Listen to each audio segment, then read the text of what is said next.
religion and religious experiences, whether people like it or not. Oh yeah. That's very interesting. Because there must always be a way, and this way is a stumbling way. So in essence, the way the earth is created, it is created with the pathways of God. Reduce this monitor a bit. This one is having some feedback. And then you work on my microphone so that I'm not having interference. So,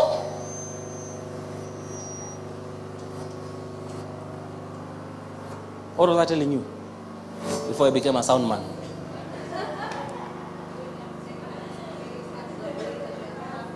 Huh? Okay. Right. So how God created the earth, he created it in such a way that he could walk on it. There is a way for God. There's a way that God comes. There's a place where when he comes, he will walk. There are pathways for God. So when he appeared to Adam, when he would come to Adam, for him to come to the earth, there was a path that he used. Psalm chapter 18, the Bible tells us that he rode upon the swift cloud and he came. He rode upon the swift cloud and he came. There are places where he would land. That's why he kept on predicting it through prophecy. He's saying that where shall he be born? Where shall he come? Where shall his way lead him? To a place called Bethlehem. That's why he shall be born. There is a way. There are pathways for God. So when God visits you, one of the things that he does to anyone that will ever have an interaction with God is that God will always lead you to the place that your paths shall meet. How you have been growing in life is always leading you to the place where, in that way that you're walking, is the way of the Lord.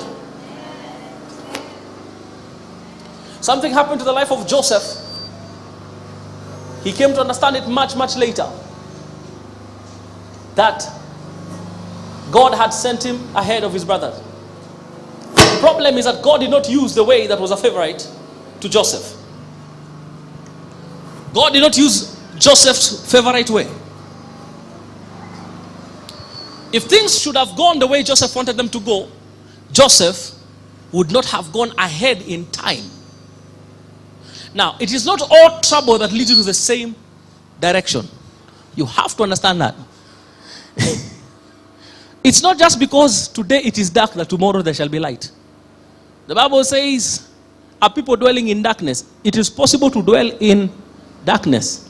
It says, darkness shall cover the earth, gross darkness shall cover the peoples. It is already appointed that if you're in darkness, you can die in darkness. It doesn't mean your story shall change. Even if it changes, it shall change into darkness. Because light does not appear. God is that light. Light does not just appear. May I say amen?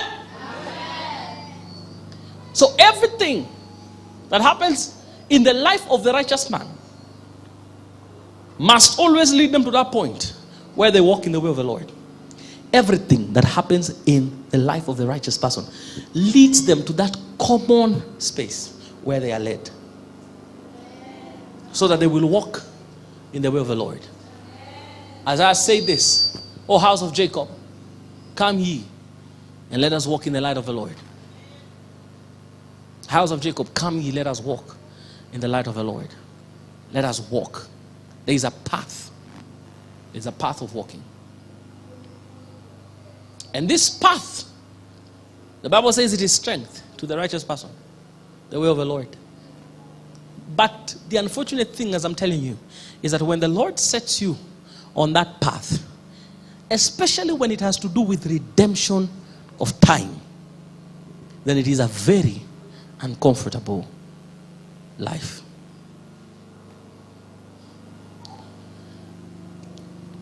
We normally talk about a thing called the path to greatness. We talk about the path to greatness. Truth be told, greatness is not achievement. Greatness is not achievement as we understand achievement. Greatness is not when you become rich. Something I was explaining to my wife. The Bible says in the book of Psalm chapter 66, it says that you allowed men to ride over our heads. We went through the fire and through the flood.